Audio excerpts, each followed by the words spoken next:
Hey everybody, how's it going? Welcome back to another Cinema Coach. We haven't done one of these in a while, so what better topic to talk about than Squid Game, the Netflix phenomenon, which is sweeping the world essentially. It's actually on par to pass Bridgerton. I don't know if it already has or not yet, but they're talking about it getting close to the fact to the point of passing Bridgerton as a number one show ever in history on Netflix, and it's gotten there super super fast. I mean, Bridgerton took 2020 to get there, but this show has been on for a few weeks now, and it's already so popular.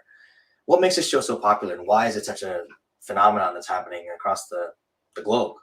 Well, a couple of things, I think. One of which contributing is the fact that it's really relevant, considering that nowadays debt is such a big issue, and it has been for a long time, but it really wasn't talked about too much, to be honest with you. I mean, the last 40 years, people haven't talking really discussed the debt to income ratio of the U.S. or any other countries, and they haven't really compared that the way that they are right now.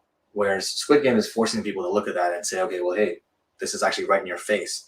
It's to the point where people are willing to risk their lives to do this. Now, obviously, this show is not reality, but if you think about the real issue over there, there's a couple things going on. One is the debt to income ratio in South Korea in 2019 is 190.6% of the income. That's the debt to income ratio in South Korea as of 2019. That's mind blowing. Just to give you some context, in 2020, let's see here, the 2020 debt to income ratio in the US was 8.69% of income. So 8% versus 190%. There's a massive disparity there. But there's a whole other set of reasons that I love this show. One of which is the cast and the writing and all these things. It comes together really well. And so I'll start with the non-spoiler version of this show. So no spoiler warnings yet. Squid Game is a Netflix show. If you've been living under a rock, it's a Netflix show that has been basically, like I said, it's been rising in popularity over the last few weeks for various reasons. But it's really well written. The characters are really compelling, and it's acted superbly. The actually for once in a while, I haven't really listened to that many English dubs of shows, but it's a Korean show, and the English dub actually sounds really good. I typically listen to the Korean or the Japanese or the original language and read subtitles. And this show, I actually gave it a shot. Let me check it out and hear the English dub. It's actually really good, and they actually have voice actors who match up, ethnically speaking, with the different actors. For example, the Pakistani guy has a Pakistani accent and actually speaks Urdu in parts of the movie. The older guy sounds older. When you have the voice actor or the character with a mask over their face, it sounds like they have a mask over their face. It's kind of muffled, which is, again, it's a little bit of attention to detail that I really appreciate. The other thing is that different characters from different backgrounds, not just the Pakistani guy, but even minor characters have slightly different accents depending on where they're from. So I think it's a really interesting way to do that, and I think that that's really well done on that side of things. The storyline is really compelling. It does do a great job of keeping you guessing of where it's going to go next and how things work out. And I think the character development is really well done as well.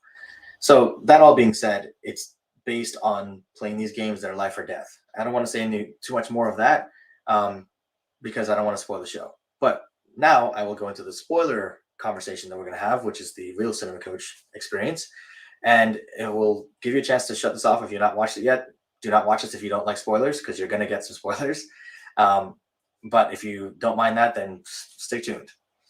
So first of all, I want to talk about the last episode of the show. Really delves into the psyche of Gi-young, the main character, and everything that he's dealt with throughout the whole process, right, throughout the whole show as you're watching it. The last conversation he has with Onam, who is like the older guy in the show, you find out, again, spoiler alert, he was kind of one of the puppeteers the whole time. He was involved in the games because he wanted to be part of the games. He wasn't actually in debt. He wasn't actually, he did have the tumor. He had a kid and all that kind of stuff, but he ultimately was one of the puppeteers, one of the people who started the whole thing.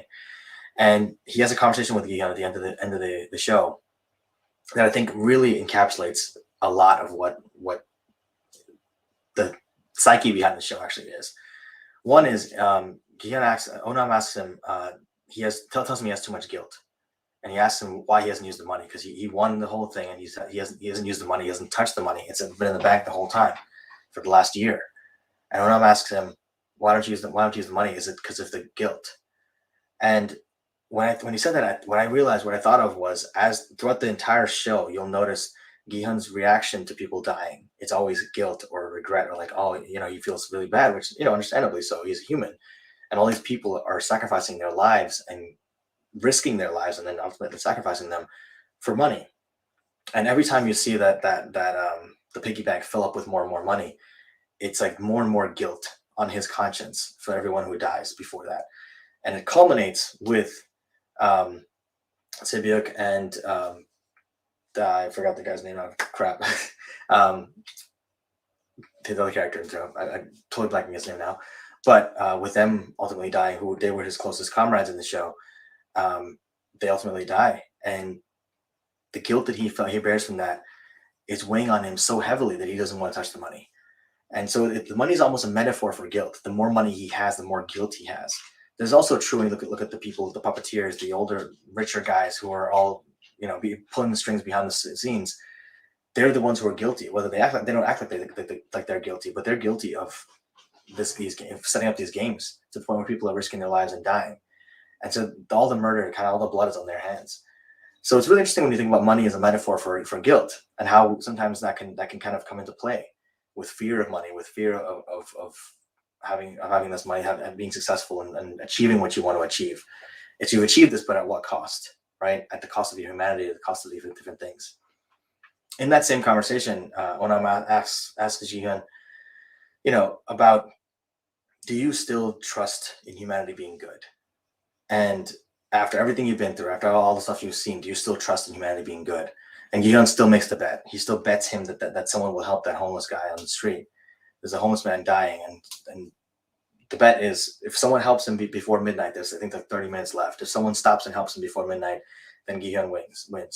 But if no one stops and helps him, then Onam wins and takes all the money back. And ultimately, someone does stop and help. But Gi-hyun, even after everything's been through, he still has faith that humanity is still good. And he has faith that someone's going to help that guy. I think that speaks to the spirit of like the humanity of the show. And it's telling you that even after all that, even after everything that's happened to him, both inside and outside of the games.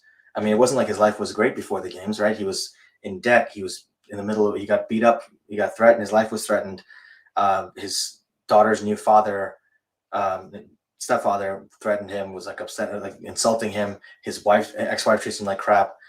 The only people who were really kind to him really were Ali, really, and his mom, and then Sang-woo, that's his name, Sang-woo. Sang-woo's mom. Those are the only people who are really nice to him, and even Sang-woo's mom kind of has a weird feeling towards him at the end of the movie, or end of the show. But it's really interesting because even after all that, even after everything he's been through, after all the betrayals that he saw, that he witnessed in the Squid Game, he still believes humanity is good.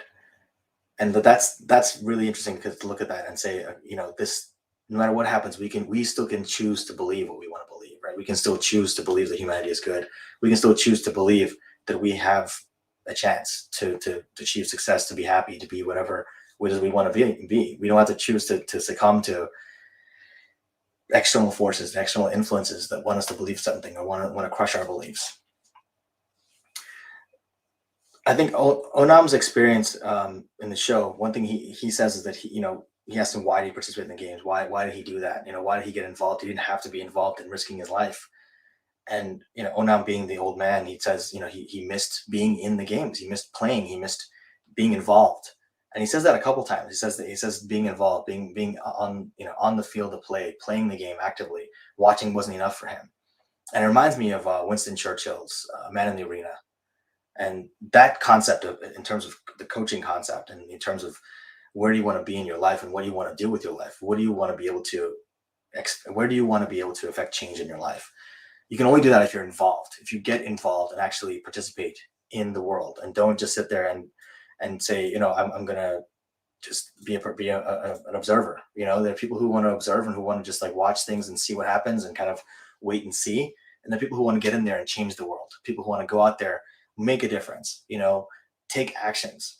And Onam was that kind of a guy. He wanted to get out there and change things. He wanted to be the man in the arena. He didn't want to be one of the spectators who was criticizing, saying, we could have done that, And that's exemplified extra when you look at those scenes with those puppeteers, the rich guys with the masks on, who are watching the show. There's the commentary. Oh, I would have done this. I might have done that. Oh, I don't know what I've done there.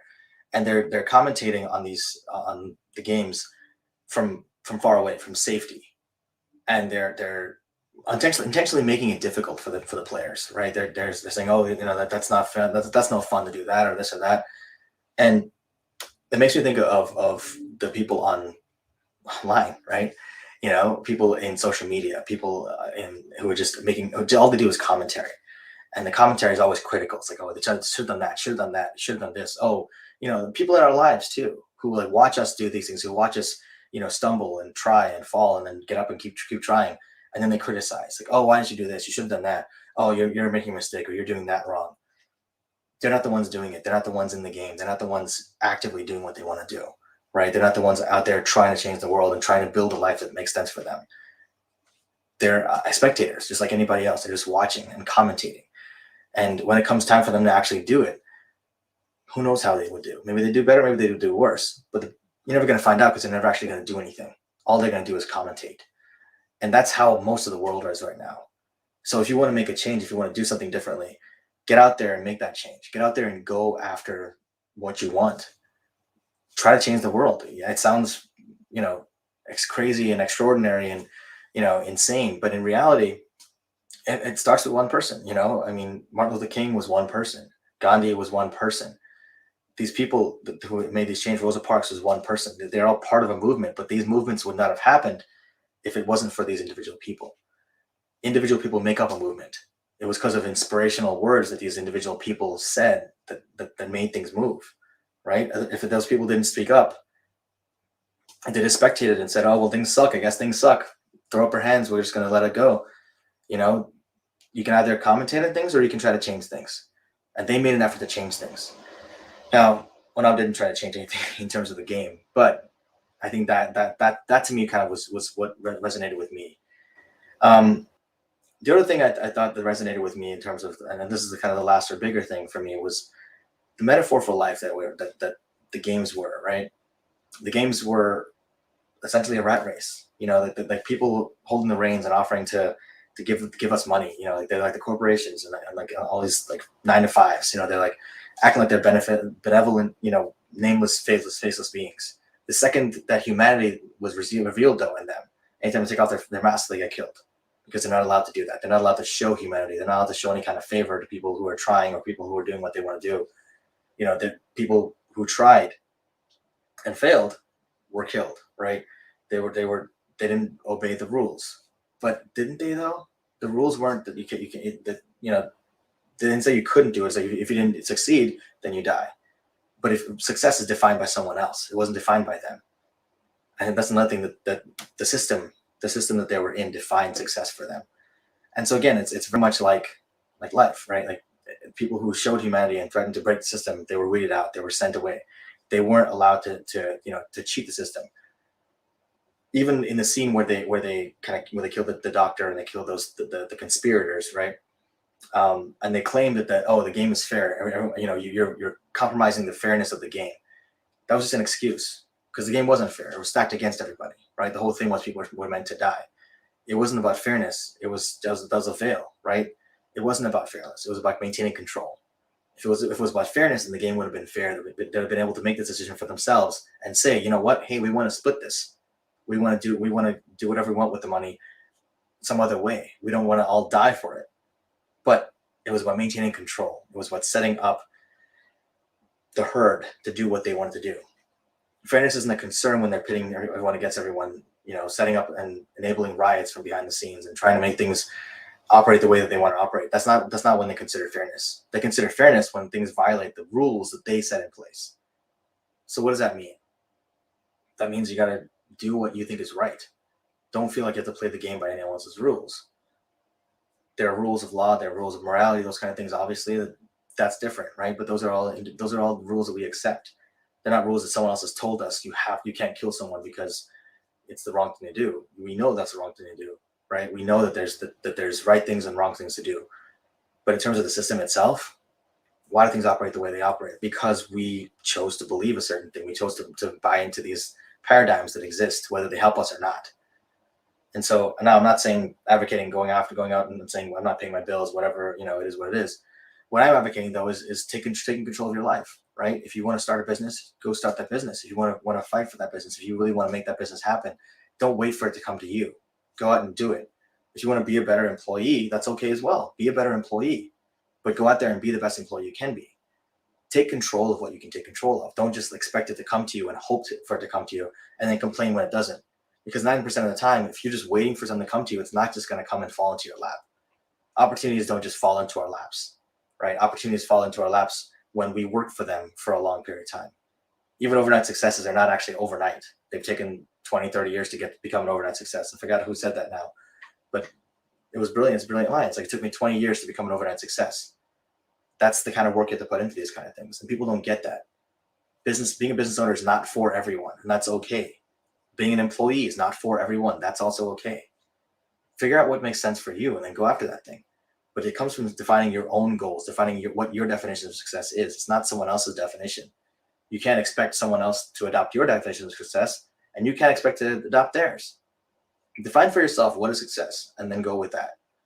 And if there's a coach or someone else out there who can be an accountability partner or help you stay accountable and to help you build your goals effectively and work towards that, go work with that person. If not, that's fine. Go do it yourself, but do it for yourself. At least take that first step to define what you've called a success.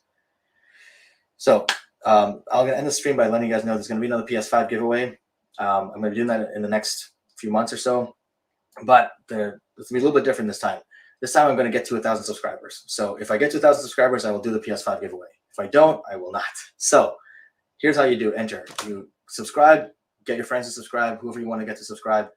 Get them subscribed. Get me to 1,000 subscribers, and I will absolutely do the PS5 giveaway. If you make a comment in the comment section below on any number of my videos, the next few that I do, I'll let you guys know. Please go ahead and do that. Tag some friends on Instagram, tag some friends on Facebook, and I will pick a comment from the next couple of videos. I'll let you know which videos those will be later on once we get to the point where we do 1,000 subscribers. But if we get there, then we'll do the giveaway. All right. Thanks so much, guys. I hope you enjoyed this video. If you did like this video, please hit the like button, hit subscribe, share this with a friend or colleague who you might think that something might resonate with. I'm going to do more cinema coach videos as we go through and do this. It's been a while since I did one, and they're actually a lot of fun. So I'm going to go ahead and do more of these. If there's movies you want me to talk about in terms of coaching themes, in terms of anything, let me know. If there's coaching concepts outside of movies that you want me to talk about, please let me know. I'm happy to do that as well. Take care, guys. Stay safe. Have an amazing weekend, and I will see you all on Monday for a meaningful Monday. Take care. See you guys.